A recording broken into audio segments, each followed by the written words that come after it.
¿Qué tal, amigos? Bienvenidos después de tanto tiempo a un número más de este Rincón del Suscriptor, la sección en la que, como ya sabéis, pues tratamos de dar respuesta de forma más dinámica a las dudas, a las preguntas, a las sugerencias que nos dejáis en los comentarios de los diferentes vídeos. Y esta vez os pedía que dejaseis en un comentario en un post de la comunidad, esa pestaña que está accesible en la página principal del canal, al lado de pues listas de reproducción, etcétera. Aquí ahora la veis en pantalla.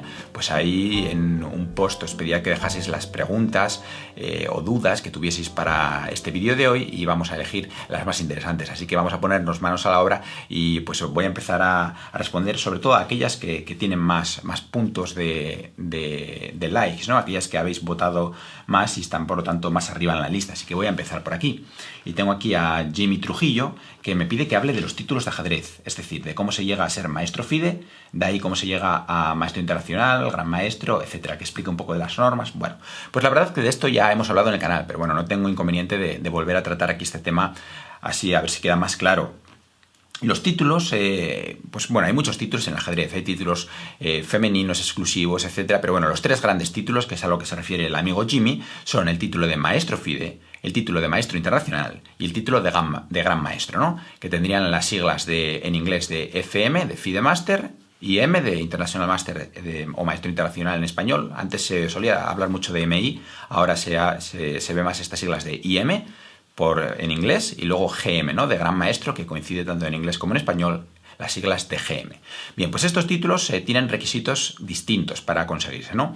Por un lado está el título de Maestro FIDE, que únicamente tiene un requisito de alcanzar un determinado nivel de ELO. En concreto, alcanzar los 2300 de ELO. Antiguamente creo que era necesario que se alcanzasen en una lista publicada, pero hoy en día basta con que sean virtuales. O sea que si un jugador en algún momento pasa los 2300 de ELO, por ejemplo, tiene 2999 y gana una partida, pues ese punto o los puntos que gana esa partida, aunque luego pierda otras en el torneo, hacen que virtualmente, al menos durante una ronda, haya pasado de esos 2300. Y entonces tendría derecho a solicitar de la FIDE el título, pagando la correspondiente tasa, etcétera, y entonces ya sería maestro FIDE.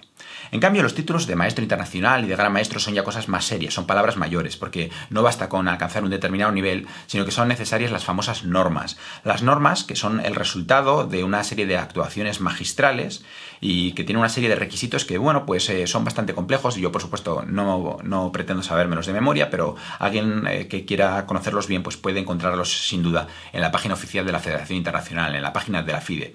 No obstante, así, a grosso modo, pues estos requisitos para hacer una actuación merecedora de norma, pues en primer lugar son que el torneo tenga unas características adecuadas para ello, que la norma esté firmada por un árbitro FIDE o árbitro internacional, o sea, no la puede firmar cualquier árbitro, tiene que ser un árbitro cualificado para ello.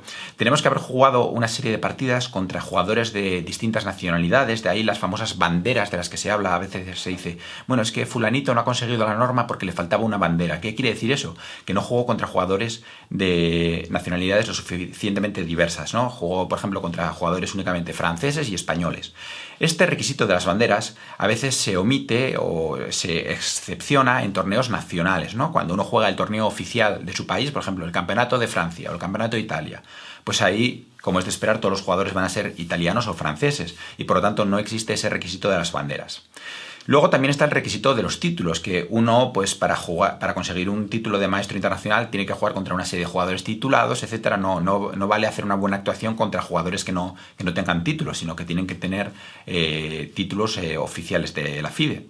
Y luego está el requisito de la performance, de la actuación, que la actuación sea lo suficientemente brillante para ser merecedora de una norma. ¿Cómo se mide eso? Pues bueno, de la única forma objetiva que hay, con el ELO. Entonces tiene que ser una performance, una vez más, no sé exactamente los números, pero si no me equivoco, la de maestro internacional es de unos 2.450 de ELO y la de el gran maestro creo que son 2.550. O sea que habría que tener esa performance.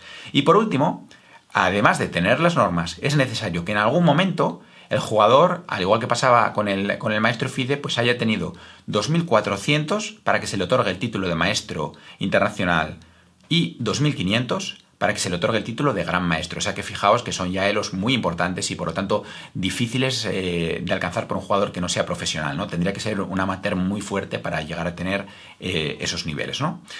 ¿Qué pasa con la diferencia entre la performance de las normas y el Elo, ¿no? Pues fijaos, uno puede tener 2300 de Elo, por ejemplo, y hacer unas actuaciones muy buenas que le permitan tener normas, pero no llegó a tener, por ejemplo, 2400 de Elo, de modo que tendría las 3 normas, pero no tendría todavía el requisito del Elo, así que podría darse el caso que alguien tuviese 3 normas sin llegar a ser maestro internacional. Y bueno, y una vez más, en estos casos no solamente basta con tener los requisitos, sino que también habría que solicitar a la Federación Internacional y pagar una vez más la correspondiente cuota, ¿no? La FIDE aquí no se va a andar con tonterías y también va a cobrar, ¿no? Bueno, entonces vamos con más preguntas. Tenemos por aquí a Carlos Gómez García. Bueno, esta es fácil, me pregunta que cuál es mi Elo, ¿no? Pues bueno, pues para eso lo único que tenemos que hacer es ir a la tarjeta de la FIDE del jugador, ¿no? Entonces, por ejemplo, voy a abrir aquí en una pestaña mi tarjeta y aquí la tenemos, pues tendría en la modalidad estándar o clásico 2294, en la de rápido 2307 y en la de Blitz 2331. Así que esa sería mi puntuación actual a día de hoy.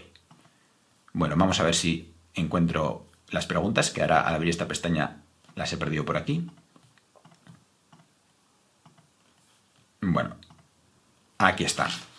Bueno, después de Carlos nos preguntaba el amigo Derek Salcedo que cuál es tu jugador favorito de todos los tiempos y por qué. Bueno, pues la verdad es que es bastante difícil escoger a un jugador favorito, ¿no? Si algo nos enseña la historia de la Ilíada es que, a diferencia de lo que hizo París, no hay que escoger entre las diosas porque se pueden enfadar, así que, bueno, es difícil escoger entre el Olimpo del ajedrez, ¿no? Pero bueno, si tuviese que escoger a uno, por supuesto, escogería a José Raúl Capablanca y Graupera, ¿no? El jugador que da nombre a este canal y, sin duda, si no el mejor, uno de los mejores jugadores del mundo. Y hay argumentos para asegurar que Capablanca fue el mejor, ¿no? Por ejemplo, el argumento de la precisión en lo que se refiere a adherencia a las jugadas del módulo, ¿no? Que es quizás el jugador que sus jugadas más se parecen a la sugerencia de un módulo de ajedrez de los que tenemos hoy en día, de estos módulos tan potentes de 3000 y pico de Elo. Pues Capablanca tiene un porcentaje de acierto en lo que se refiere a coherencia con la línea propuesta por el módulo muy alta, creo que, si no me equivoco, la más alta de todos los jugadores de la historia. Pero bueno, por supuesto, hay muchos otros grandes jugadores y, bueno, podría decir a Paul Morphy o al archienemigo de Capablanca, ¿no? También el doctor Alexander Aliegin o en la actualidad a grandes jugadores como los Karpov, Kasparov o hoy en día Magnus Carlsen. Bueno, muchísimos grandes jugadores, ¿no? Bueno, nos pregunta por aquí José Ariel Reséndiz si se puede, es interesante esto, si se puede destituir a alguien del título de, bueno, candidato a maestro, maestro FIDE, maestro internacional, gran maestro, etcétera, ¿no? Es decir, que un gran maestro deje de serlo. Bueno, pues sí, a ver, pues aquí la única forma de que alguien dejase de tener, bueno, se me ocurren dos maneras, ¿no? Que alguien dejase, por ejemplo, de ser maestro internacional, pues sería, en primer lugar, que se verificase que hubo algún fraude en el proceso de obtención, en cuyo caso, bueno, más que quitarle el título, lo que se haría sería considerar, supongo, su adquisición pues nula de pleno derecho, ¿no? De modo que se retrotraería la ficción a que nunca se llegó a conseguir, de modo que, bueno, en vez de decir que se le quitó el título, es que en realidad nunca llegó a tenerlo, ¿no? Pero hay otra manera interesante, además esta, de perder el título, que se pueden perder todos los títulos excepto el de gran maestro, o sea que ya adivinaréis un poco por dónde van los tiros. Y es que efectivamente un título se podría perder si se consigue uno superior, ¿no? Por ejemplo, alguien dejaría de ser maestro internacional si consigue el título de gran maestro, o alguien dejaría de ser maestro FIDE si consigue el título de maestro internacional, ¿no? Así que, bueno, eso por aquí. Me pregunta otra vez, bueno, pero lo habéis votado muy arriba, o sea que yo voy por orden. Derek Salcedo otra vez tiene una pregunta que también ha tenido muchos votos y que es que simplemente Caruana o Carlsen, ¿no? O sea que me está diciendo que quién es el favorito para el gran evento, ¿no? Por el campeonato del mundo. La vez anterior, pues yo lo tenía muy claro, ¿no? Hubiese dicho Carlsen en vez de Karyakin, pero Caruana yo creo que ya son palabras mayores, ¿no? Sin duda el favorito sigue siendo Magnus Carlsen, pero creo que Caruana pues nos va a dar más guerra. No obstante, ojo que tanto Karyakin como Anand han tenido, por lo menos si no en el marcador, luego sí que en el tablero muchas veces contra las cuerdas al campeón mundial. Así que, bueno, estoy seguro que Caruana no va a ser una excepción en este sentido y que vamos a tener un mundial realmente apasionante, ¿no? Pero bueno, mi apuesta, si tuviese que apostar por alguien, pues diría, aunque por poquito, a Magnus Carlsen.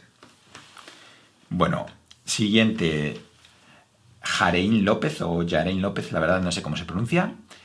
Nos dice que cómo se puede tener elo y cuáles son las normas de maestros. Bueno, pues lo de que cuáles son las normas de maestros creo que ya lo hemos respondido, y por lo que se refiere a cómo se puede obtener el elo, que esto es algo que me pregunta mucha gente, pues para esto tendríais que estar federados en vuestra federación, me imagino que pues nacional por lo menos, o regional, y que ella pues también os federe en la nacional, y como consecuencia de esto también aparecer federados en la FIDE, y tomar parte en torneos oficiales en los que después de jugar una serie de partidas, creo que pues son necesarias 9 partidas o algo así, pues la verdad es que han cambiado muchas cosas, ¿eh? Antes eran necesarias una serie de bloques, etcétera. Hoy en día la verdad es que no sé exactamente cómo es, pero yo creo que más o menos después de unas 9 partidas o algo así, se os puede calcular ya el elo y se os otorgará un rating, una puntuación, en función a la performance que hayáis tenido contra la media de los rivales contra los que hayáis jugado, ¿no?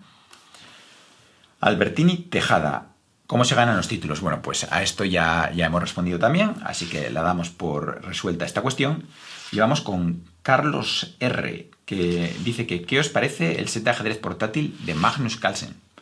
Pues la verdad es que no conozco ese set de ajedrez portátil de Magnus Carlsen, ¿no? Sé que tiene una aplicación para móviles con su nombre, en la que puedes escoger los niveles un poquito jugando con las edades de Carlsen, ¿no? En vez de decir, bueno, pues quiero que la máquina juegue a nivel 1, a nivel 2, a nivel 3, etcétera, pues lo que tiene son como nombres para los niveles, y al nivel 1 pues le llama pues Magnus Carlsen de tantos años, ¿no? Etcétera. Pero lo del set de ajedrez la verdad es que no lo conozco, así que no te sabría decir, Carlos. Y Daniel el Terrible nos dice, en una partida con control del centro, por ejemplo, contra una India de rey y defensas de este estilo, en que hay que fijarse para saber cuándo realizar una ruptura en el centro. Y luego edita por aquí y dice, hay partidas en las que el negro me cede el centro, termino mi desarrollo y después no sé cómo continuar sin expandirme, mejorar mis piezas, romper el centro, etcétera.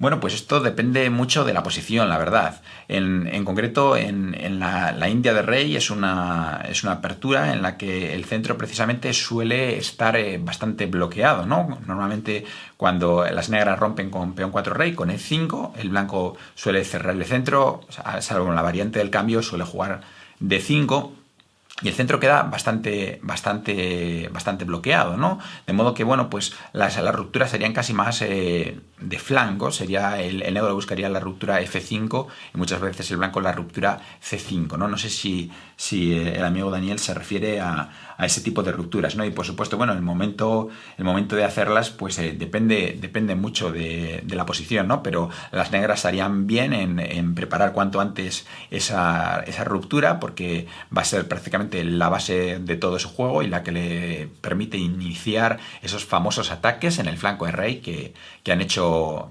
famosa a esta defensa, con grandísimos jugadores por el lado de las negras, como el legendario Bobby Fischer o el mismísimo Garry Kasparov. Y por lo que se refiere en el caso de las blancas, pues también harían bien en preparar cuanto antes esta ruptura que os comentaba antes, ¿no? La ruptura C5, y para ello muchas veces lo que hacen es tratar de colocar mejor un caballo en una casilla como D3, donde puede apoyar la defensa de puntos clave en el flanco rey, pero también, sobre todo, tener siempre un ojo en casillas como B4 y C5 que le permitan apoyar el peón 4 caballo dama y peón 5 alfil dama, ¿no? Ese B4 y C5 por parte del blanco. Pero bueno, tampoco no soy ni mucho menos un experto en esa apertura, así que mejor sería que si queréis saber bien cómo jugar esta apertura, buscad partidas de estos grandes jugadores que representan la India de rey con las negras, o por supuesto un libro donde expliquen bien y detalladamente una apertura tan compleja como esta, como la India de rey. Y bueno, pues vamos, yo creo que con las últimas dos, ¿no? Venga, vamos con esta de... Ya veo aquí que la última va a ser otra vez de Derek Salcedo, ¿no? Que ha logrado colocar preguntas muy puntuadas, muy arriba en esta tabla. Y bueno, Agustín Morales nos dice que hay alguna consideración especial a tener en cuenta a la hora de un final de dama contra 2 torres. Bueno, una pregunta muy interesante, ¿no? La dama, la pieza sin duda más fuerte de nuestro juego, se suele decir que equivale más o menos a la fuerza de 2 torres, ¿no? Pero bueno, esto por supuesto depende mucho de la posición concreta. Las torres pues suelen necesitar columnas abiertas, se dice que la dama es más fuerte con el apoyo de otras piezas, pero siempre me ha gustado mucho una consideración clásica que se hacía al respecto. Cuando hablo de clásico me refiero sobre los años 20, etcétera, que creo que uno la puede encontrar en libros de la época, como el Tratado General de Ajedrez de Roberto Grau, etcétera. Y es que en aquella época ya los grandes maestros o los estudiosos del juego en la época habían hecho una observación muy interesante. Y es que solían decir que si la dama quería enfrentarse con éxito, y por esto entendemos a conseguir tablas en el final puro de dama contra 2 torres, muchas veces solía necesitar un peón de más. Y os preguntaréis, ¿por qué es esto de un peón de más, no? ¿Por qué la dama necesitaba un peón de más? De aquello que le diesen el valor a la dama de 9 y a las 2 torres de 10. Pues tiene su injundia esto del peón de más. Y es que, si os dais cuenta, las 2 torres pueden doblarse contra un peón y atacarlo, ¿no? Y por supuesto ese peón no podría ser defendido solamente por el rey del equipo de la dama, ¿no? Porque simplemente pues torre por peón jaque, la torre estaría defendida por la otra torre y habríamos perdido ya el peón, ¿no? Pero por supuesto se puede defender con la dama. La dama y el rey apoyarían ese peón que atacan las 2 torres dobladas. Ahora bien, si el material está igualado, el bando de las 2 torres podría simplificar todo entrando en un final de reyes con peón de más. Torre por peón, dama por torre por dama y rey por torre. Y si os dais cuenta, en este así cambio entelequico que acabamos de hacer, pues habrían desaparecido las 2 torres, la dama, pero un peón del bando de la dama. Así que de ahí eso del peón de más, porque si el bando que tiene la dama tenía un peón de más, ahora estaría en un final de reyes con peones igualados. En cambio, si tenía igualdad de peones, ahora estaría en un difícil final de reyes con peón de menos, que lo más probable es que se perdiese, ¿no? Así que una consideración que siempre me ha llamado mucho la atención, eso de un peón al menos junto con la dama de más para poder con solvencia enfrentarse a las 2 torres. Y bueno, y por último vamos con la última pregunta, esta que digo que nos dejaba por aquí Derek Salcedo, que dice: ¿seremos capaces algún día de volver a ganar a las máquinas? Pues bueno, esta pregunta, la verdad que según la leo ahora, me recuerda mucho a una película que se llama Un cuento de caballeros, creo. No, Destino de caballero en español. El título era Destino de caballero, en inglés se llama A Knight's Tale. Y es de Heath Ledger, creo que es el protagonista, el famoso actor que hizo del Joker en las nuevas películas de Batman. Y en esa película hay un momento en el que el enemigo de este chico en la película, creo que se llama el Conde Ademar o algo así, le pregunta era una película de estas de medievales, de luchas a caballo, 2 caballeros con estas largas lanzas, etcétera, derribarse del caballo. Y el malo, este Conde Ademar, le pregunta a su maestro de armas o a su entrenador, vamos a llamarlo, algo así, le dice: oye, ¿cómo vencerías a este chico, no? Y el otro se queda mirando y le dice: mira, mientras duerme y con un palo, ¿no? Pero montado a caballo y con una armadura es invencible, ¿no? Pues yo lo mismo os diría de las máquinas. ¿Podemos volver a vencer a las máquinas? Bueno, pues sí, con un martillo y cuando esté apagado el ordenador a martillazos, ¿no? Pero lo que es con las mismas piezas, uno contra uno, las máquinas ya hace tiempo que son invencibles y como no nos implantemos chips en el cerebro que nos hagan luchar contra estas máquinas en condiciones de igualdad en cuanto a velocidad de procesamiento, etcétera, la verdad que la batalla está perdida. Y bueno, pues hasta aquí nuestro vídeo de hoy. Espero que os haya gustado este rincón de suscriptor, y si ha sido así, pues os agradecemos que nos apoyéis dando el like. Ya sabéis que solo tenéis que hacer clic en el icono del dedito para arriba, es muy fácil y de verdad que nos ayuda mucho. Y sin más, solamente me queda despedirme de vosotros y espero que nos volvamos a ver aquí en este círculo de ajedrez, con nuevos vídeos, con nuevos patrones, pero sobre todo con ajedrez para todos.